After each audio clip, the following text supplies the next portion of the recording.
Iran இந்திய பெருங்கடலில் அமைந்துள்ள அமெரிக்கா பிரித்தானியாவின் இராணுவ தளமான டியாகோ கார்சியாவை நோக்கி 2 நடுத்தர பாலிஸ்டிக் ஏவுகணைகளை ஏவியதாக சர்வதேச ஊடகங்கள் பலவும் தகவல் பகிர்ந்துள்ளன.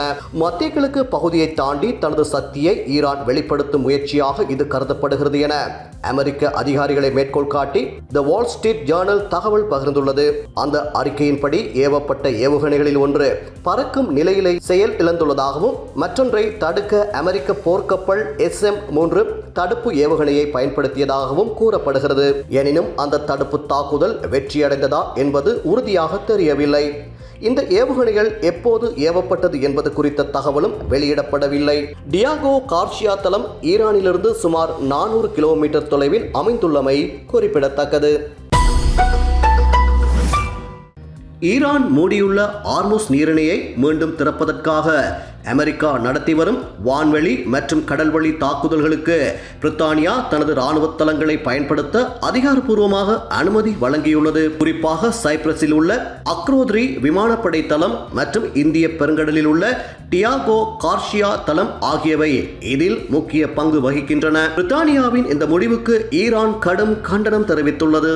அமெரிக்காவின் தாக்குதல்களுக்கு தளங்களை வழங்குவதன் மூலம் பிரித்தானியாவும் இந்த போரில் ஒரு நேரடி பங்காளியாக மாறிவிட்டதாக ஈரான் எச்சரித்துள்ளது. இதனால் பிரித்தானியாவின் சொத்துக்கள் மற்றும் தளங்கள் ஈரானின் இலக்குகளாக மாறக்கூடும் என்றும் அச்சுறுத்தல் விடுக்கப்பட்டுள்ளது. அமெரிக்க ஜனாதிபதி டொனால்ட் ட்ரம்ப் நேட்டோ நாடுகளை கோழைகள் என்று விமர்சித்த பின்னணியில் பிரித்தானியாவின் இந்த நகர்வு முக்கியத்துவம் பெறுகிறது. ஹார்முஸ் நீரிணை வழியாக செல்லும் எரிபொருள் விநியோகத்தை உறுதி செய்ய அனைத்து நட்பு நாடுகளும் இராணுவ ரீதியாக உதவ வேண்டும் என்று ட்ரம்ப் தொடர்ந்து வலியுறுத்தி வருகின்றார். சர்வதேச எரிசக்தி விநியோக பாதையான ஹார்முஸ் ஜலசந்தியின் பாதுகாப்பை உறுதி செய்ய சர்வதேச நாடுகளின் அதிகப்படியான உதவி தேவைப்படுவதாக அமெரிக்க ஜனாதிபதி டொனால்ட் ட்ரம்ப் தெரிவித்துள்ளார். ஊடகங்களுக்கு கருத்து தெரிவிக்கும் போதே அவர் இதனை தெரிவித்துள்ளார். மேலும் இது தொடர்பாக கருத்து தெரிவித்த அவர் குறிப்பாக சீனா மற்றும் ஜப்பான் போன்ற நாடுகள் இந்த பாதுகாப்பு நடவடிக்கைகளில் நேரடியாக ஈடுபடுவது சிறப்பாக இருக்கும் என அழைப்பு விடுத்துள்ளார். இருப்பினும் ஐரோப்பா மற்றும் ஆசிய நாடுகளைப் போல தங்கள் நாடுகள் ஹார்முஸ் ஜலசந்தியை அதிகளவில் பயன்படுத்துவதில்லை என ட்ரம்ப் சுட்டிக்காட்டியுள்ளார். குறித்த வழியானது முடக்கப்பட்டுள்ளதால் உலகளாவிய ரீதியில் ஏற்பட்டுள்ள நெருக்கடியை தீர்க்க அந்த பாதையை அதிகம் பயன்படுத்தும் நாடுகளே அதன் பாதுகாப்பிற்கு பொறுப்பேற்க வேண்டும் என்ற தொனியில் அவர் கருத்து வெளியிட்டுள்ளதாக சர்வதேச ஊடகங்கள் தகவல் பகிர்ந்துள்ளமை குறிப்பிடத்தக்கது.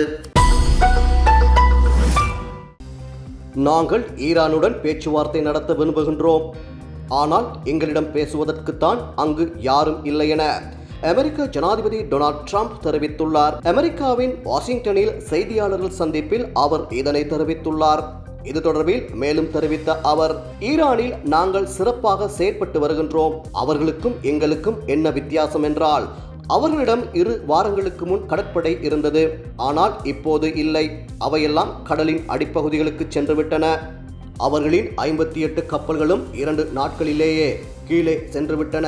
அவர்கள் அணு ஆயுதங்களை வைத்திருக்க நாங்கள் அனுமதிக்கப் போவதில்லை. அவர்களிடம் அணு ஆயுதம் இருப்பதால் அவர்கள் அதனை பயன்படுத்தவும் செய்வர். அது நடக்க நாங்கள் அனுமதிக்கப் போவதில்லை. அவர்களின் தலைவர் போய்விட்டார். அவருக்கு பின் வந்த அடுத்த தலைவர்களும் போய்விட்டனர். அவர்களுக்கு அடுத்த நிலை தலைவர்களும் பெரும்பாலும் போய்விட்டனர். இப்போது யாரும் அங்கு தலைவராக விரும்பவில்லை. நாங்கள் அவர்களுடன் பேச்சுவார்த்தை நடத்த விரும்புகின்றோம், ஆனால் எங்களிடம் பேசுவதற்கு அங்கு யாரும் இல்லை. என் முதல் பதவிக்காலத்தில் கட்டியெழுப்பிய இராணுவத்தை இந்த அளவுக்கு பயன்படுத்துவோம் என்று எனக்கு தெரியாது, ஆனால் அதற்காக மகிழ்ச்சி அடைகிறேன் என அவர் தெரிவித்துள்ளார். காலம் மாறினாலும் வாசிப்பு மாறாத வீரகேசரி விடிவெள்ளி மித்திரன் இப்போது உங்கள் வாட்ஸ்ஆப்பில். அச்சுப்பதிப்பின் அதே தரம் இப்போது டிஜிட்டல் வடிவில். எங்கு இருந்தாலும் எந்நேரமும் செய்திகளை விரல் நுனியில் அறிந்திடுங்கள். சிறப்பம்சங்கள் காலை 6 மணிக்கே உங்கள் கையடக்க தொலைபேசிகளுக்கு வந்துவிடும். அனைத்து சிறப்பு பக்கங்களும் அடக்கம். மாதம் வெறும் 500 ரூபாய் முதல். இன்றே இணையுங்கள். இணையதளம் epaper.mypaper.lk. வாட்ஸ்அப் 947726311930. வீரகேசரி மின்னியல் இதழ். செய்திகள் இனி உங்கள் கைகளில்.